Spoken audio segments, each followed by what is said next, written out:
Idol, pakita mo na kasi mansion mo kay Pacman at MG. Ano? Pakita ko na kasi mansion ko kay Pacman at MG. Bakit? Si MG ba? Ka-level ba ni Pacman yon?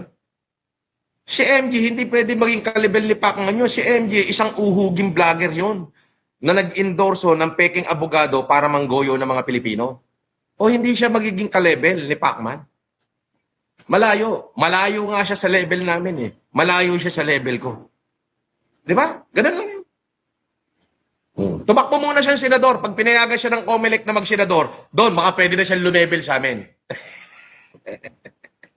Pag pinayagan na siya ng Korte Suprema na maging senador ng Pilipinas, doon, ka-level niya na kami. Pero hanggat hindi, wala. Malayo. Yung pinagmamalaki niyang politiko, barangay kapitan nga lang pala, talunan pa.